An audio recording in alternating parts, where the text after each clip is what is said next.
I've been lucky enough to work with some of the world's best climbers.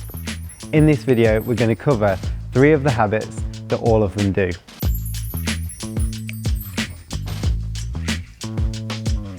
After doing a recent podcast with the guys at Careless Talk, Sam and Aidan, I've been contacted by loads of climbers asking what are the habits that all of the best elite athletes do in their day-to-day training. After looking back on my notes over the last 10 years, these 3 habits are the ones that stand out for me. All of the athletes I've worked with do at least 2 out of these 3 habits, and you can build them into your training today. So the first habit is working through frustration. And this one's particularly important if you want to become a good boulderer. So by working through frustration, what I mean is working on project sessions in a very particular way. To begin with though, when we're doing projecting sessions at your max limit, this isn't about getting stronger or more powerful. That's something that often gets missed. If I'm trying to get an athlete stronger and more powerful, I'll reduce the intensity away from their max level and increase the volume very slightly so they're executing those movements time and time again. That builds all the physical attributes you need to perform at your best later on. However, projecting at your maximum level is about learning movement patterns and applying your maximum strength and power to the wall. These sessions are going to be much lower volume, so it's going to be maximizing what you already have, all of those physical attributes you've already developed. When we look at project sessions with this context, we need to think about how we're going to learn at our very best. And how can we learn better? By making errors and pushing past the point of frustration. Making errors will make the most of our innate neuroplasticity, help us learn faster and eventually perform better. So how do I actually apply this? So you're going to use a project session in your training. This could be on a board, it could be on a boulder. It's going to be focused on specific movements. When you're trying this, you're going to really focus on trying to improve on the movements themselves. You'll hit this point where you feel like you're not making any more gains, and this can often be frustrating. And I see this in the world's best athletes. So when you're starting to feel frustrated, now it's time to drill in to doing the same movement patterns and really focus and give quality attempts. This is when the learning is really going to take place. This habit is really apparent in all of the best boulderers I've ever worked with. They get on a project, and by the point where I think they should move away, they just want to stay on the same movements to just make micro gains. They start learning the movement patterns, and all of a sudden they manage to pull it off, either in that session or a later session.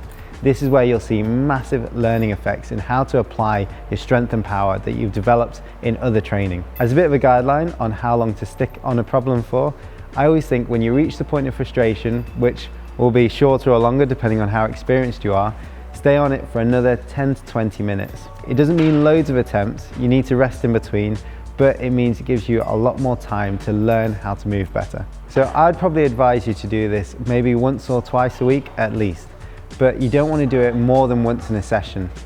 As an adult, we only have a certain learning capacity and the ability to learn new movement patterns. So it's better to keep it at the start of a session when you're feeling fresh, do it once over, and then go and do other training for the rest of the session, which is less mentally taxing.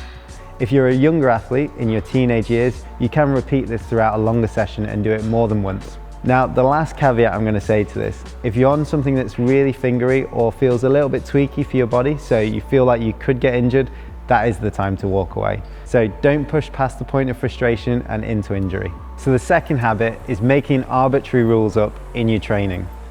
We've all been in that scenario where we've climbed a problem in a certain style or a way that we're quite proud of. Someone else has come up and made it look easier because they've done it in a completely different manner. That can often seem quite annoying. However, a lot of the pro athletes that I work with focus on these arbitrary rules and make the most of them. Here's an example.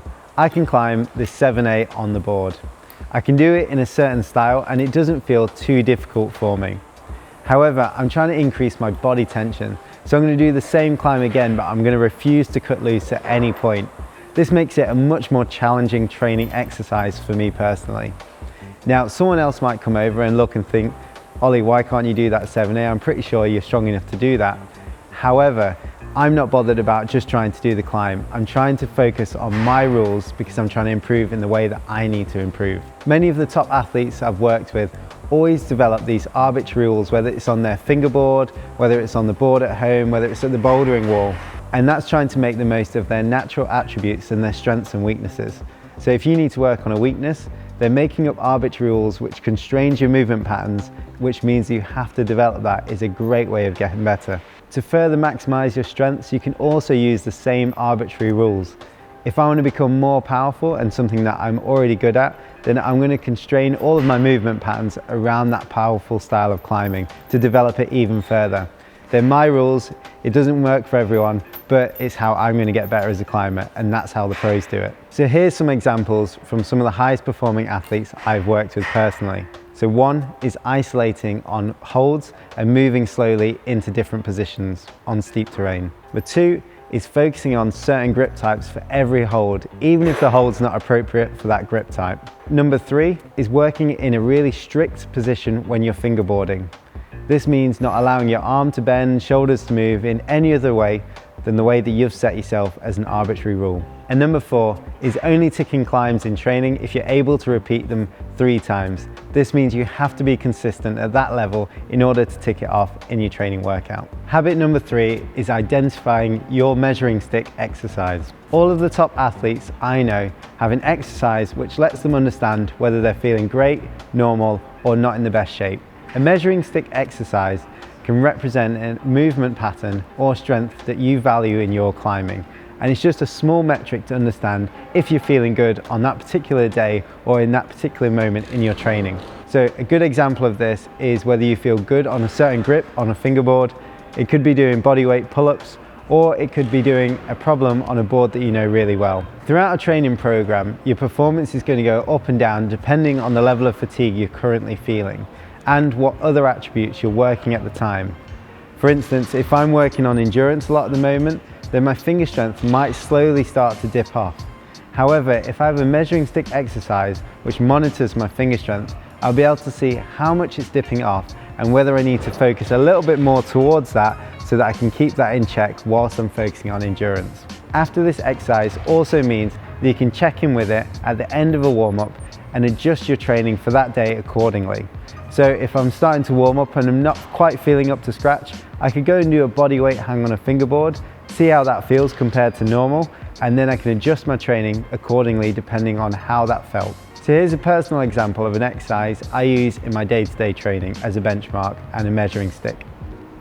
I often use a front 3 half crimp dead hang at bodyweight only on a normal sized edge, so like a 20mm edge. As it's only bodyweight, I can do that during most of the training after a warm-up, but I can really tell how I feel just doing that single exercise. So when I'm doing endurance training, I might check in with this exercise to see how my fingers are feeling and whether I need to include a bit more finger strength in my weekly schedule. At the end of the warm-up, I might have a go at one of these bodyweight hangs to see how my fingers are feeling that day. If I planned on having a really hard fingery board session and my fingers don't quite feel right or they don't feel really warm, I can go warm up a bit further and then check in with it again.